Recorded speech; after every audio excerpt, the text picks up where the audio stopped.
রাজশাহীতে হঠাৎ করে বেড়েছে চালের দাম। মানভেদে কেজিতে ৩ থেকে ৭ টাকা পর্যন্ত বেড়েছে চালের দাম, তবে কমেছে মুরগি ও ডিমের দাম।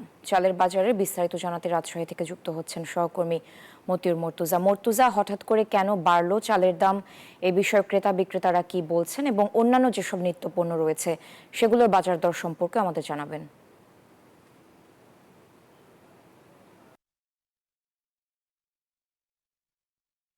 দাম বেড়েছে। বিক্রেতারা বলছেন যে যারা পাইকারি বিক্রি করেন পাইকারি বাজারে দাম বাড়ার ফলে খুচরা বাজারে দাম বেড়েছে। আর পাইকারি বিক্রেতারা বলছেন যে মিল গেটে দাম বাড়ার কারণে তারা পাইকারি বাজারে দাম বাড়াতে বাধ্য হয়েছেন। আজকের বাজারে রাজশাহীতে 28 চাল বিক্রি হচ্ছে 65 থেকে 75 টাকা কেজিতে এবং জিরা বিক্রি হচ্ছে 80 থেকে 85 টাকা, স্বর্ণা বিক্রি হচ্ছে 56 থেকে 62 টাকা, কাটারি নাজির বিক্রি হচ্ছে 86 থেকে 90 টাকা। প্রত্যেক জাতের চালে কিন্তু 5 থেকে 60 টাকা পর্যন্ত কেজিতে দাম বেড়েছে। দাম বাড়ার কারণে ভোগান্তিতে পড়েছেন ক্রেতারা, তারা অসন্তোষ প্রকাশ করেন এবং প্রশাসনের নজরদারি নেই বলে কিন্তু ক্রেতারা অভিযোগ করছেন। তারা বলছেন যে নজরদারির অভাবে ব্যবসায়ীরা ইচ্ছামতো দাম বাড়াচ্ছেন, ফলে তারা দ্রুত সময়ের মধ্যে চালের বাজারে নজরদারি বাড়ানোর দাবি জানান ক্রেতারা। এর পাশাপাশি কিন্তু রাজশাহীতে মুরগি এবং ডিমের দাম কমেছে।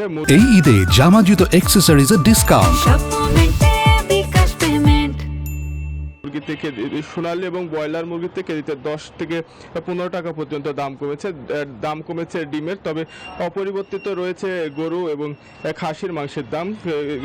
রমজান শুরুর আগে কিন্তু গরুর মাংসের দাম কেজিতে 50 টাকা বৃদ্ধি পেয়েছে এবং খাসির মাংসের দাম কিন্তু কেজিতে 100 টাকা বৃদ্ধি পেয়েছে। 750 টাকায় গরুর মাংস এবং 1100 টাকায় খাসির মাংস প্রতি কেজি বিক্রি হচ্ছে। এছাড়া মশলার দাম বেড়েছে। রাজশাহীতে বিভিন্ন মশলার দাম কিন্তু মানভেদে কেজিতে 500 থেকে 1500 টাকা পর্যন্ত দাম বৃদ্ধি পেয়েছে। দারুচিনির দাম বেড়েছে কেজিতে 150 থেকে 200 টাকা। রাজশাহীতে এখন দারুচিনি বিক্রি হচ্ছে প্রতি কেজি 470 থেকে 600 টাকা। এছাড়া দাম বেড়েছে গোলমরিচের, প্রতি কেজি গোলমরিচ বিক্রি হচ্ছে 1100 থেকে 1500 টাকা। এছাড়া অন্যান্য নিত্যপণ্যের বাজার, সে সকল বাজারের দাম কিন্তু অপরিবর্তিত রয়েছে। চালের বাজারে লাগামহীন ঊর্ধ্বগতি কিন্তু গত কয়েকদিন থেকে আমরা দেখছি। ক্রেতারা বলছেন যে প্রশাসন যদি নজরদারি বাড়ায় এবং দ্রুত দাম যে বাড়ানো হচ্ছে, এসব দাম বাড়ানোর বিরুদ্ধে অভিযান চালায়, তাহলে চালের বাজারে স্বস্তি ফিরতে পারে কিন্তু আশা করছেন ক্রেতারা। তারা দ্রুত নজরদারি বাড়ানোর আহ্বান জানান। এই ছিল রাজশাহী থেকে সর্বশেষ সারা। মর্তুজা, আপনাকে ধন্যবাদ।